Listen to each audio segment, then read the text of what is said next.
বৈদ্যনাথ থেকে পালামপুরের চা বাগানের মধ্য দিয়ে 40 কিলোমিটার পথ অতিক্রম করে পৌঁছেছি চামুণ্ডা দেবীর মন্দিরে। 3 দিকে ধৌলাধারে ঘেরা মনোরম পাহাড়ি পরিবেশে 700 বছরের প্রাচীন মন্দির। নিচ দিয়ে বয়ে চলেছে বাণগঙ্গা নদী। মন্দিরকে উদ্দেশ্য করে গড়ে উঠেছে সুবিশাল জনপদ। দূর দূরান্ত থেকে ভক্তের ঢল নামে জাগ্রতা এই মন্দিরে পুজো দিতে।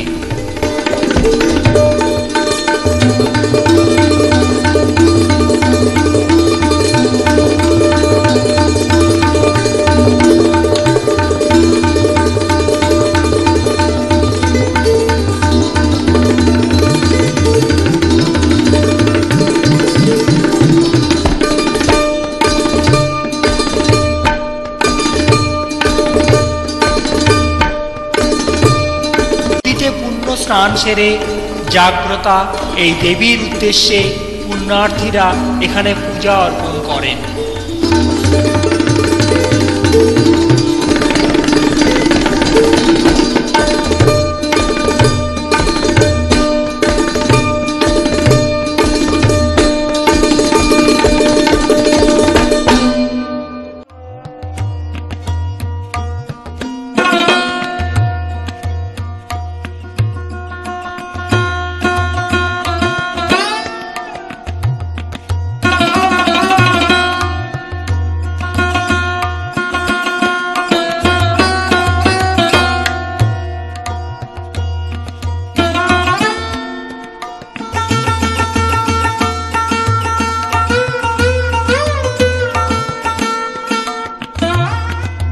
বাণগঙ্গা নদীর দৃশ্য এখানকার অন্যতম মূল আকর্ষণ।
প্রায় 400 বছর আগেকার কথা।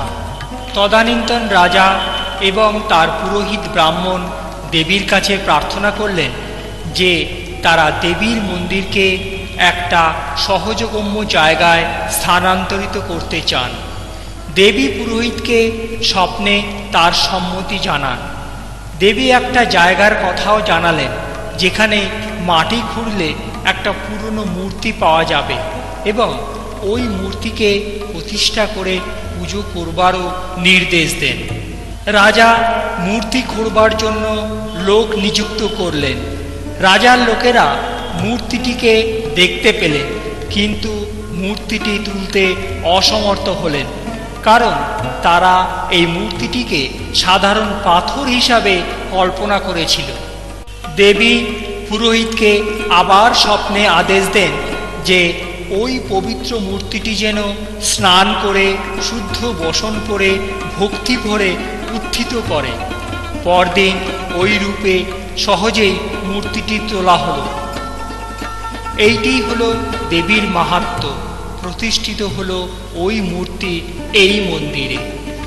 এই মন্দিরের পেছনে চামুণ্ডা নন্দিকেশ্বর ধাম দর্শন করে আমরা রওনা দিলাম ধর্মশালার উদ্দেশ্যে। ম্যাকলয়েডগঞ্জ থেকে প্রায় 2 কিলোমিটার দূরে 1860 মিটার উচ্চতায় পৌঁছালাম ভাগাসুনাথ মন্দিরে।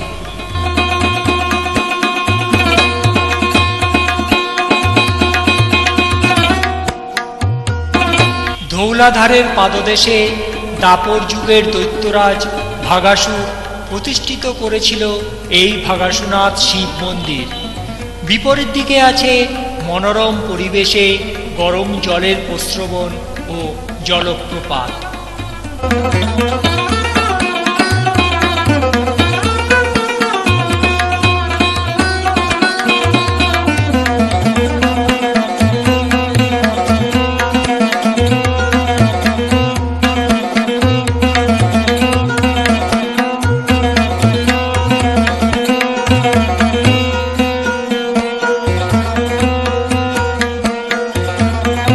প্রবেশ করলাম মন্দিরের ভিতরে। প্রথমেই দর্শন মিলল কৃষ্ণ কানাইহার।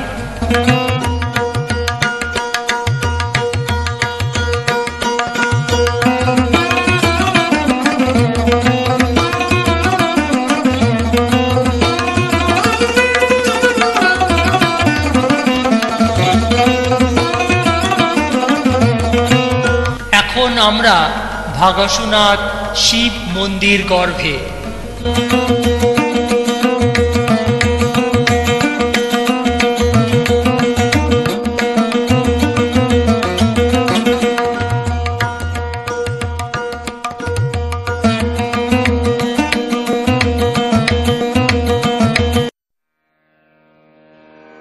এবার চলে এলাম ম্যাকলয়েডগঞ্জে।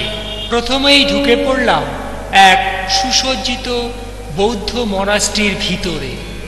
প্রসঙ্গত বলে রাখি, 1959 সালের অক্টোবরে চীন তিব্বত অধিগ্রহণ করলে ভারতে আশ্রয়প্রাপ্ত লাসা থেকে আসা 14তম গুরু দলাই লামা ও তার মিশন উপনিবেশ গড়ে তুলেছিলেন এই ম্যাকলয়েডগঞ্জে।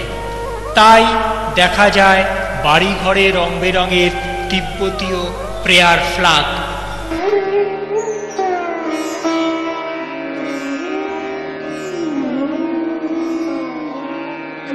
প্রবেশ করেছি গেলুপা গুম্ফাতে। প্রত্যেক দিন বিকেলে ধর্মীয় ডিবেটের আসর বসে এই গেলুপা গুম্ফা চত্বরে। ধ্যানমূলক ক্লাসেরও ব্যবস্থা আছে এখানে। মনাস্ট্রির বিপরীত দিকে আছে দলাই লামার বাসভবন। শান্তির পথে তিব্বতকে মুক্ত করবার জন্য তার অনলস ত্যাগ স্বীকার বিশ্বের দৃষ্টি আকর্ষণ করেছে। 1989 সালে তাই দলাই লামা নোবেল শান্তি পুরস্কারও পান।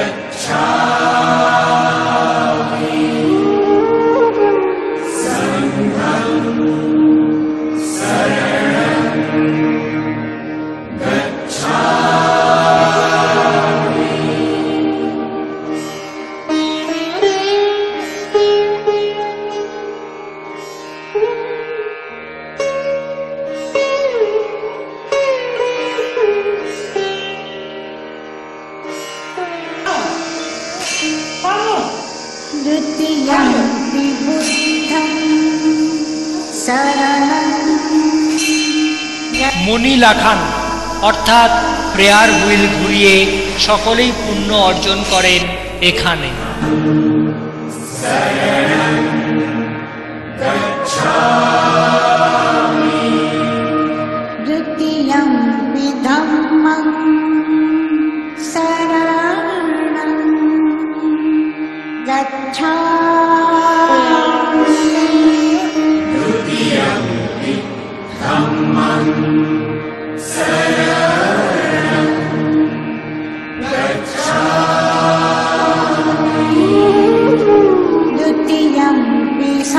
মূল মন্দিরে মূর্তি হয়েছে গিল্টি করা ব্রোঞ্জের বুদ্ধ মূর্তি শাক্যমুনি রূপে। ভগবান বুদ্ধকে প্রণাম করে বেরিয়ে পড়লাম ম্যাকডোনাল্ডগঞ্জ থেকে।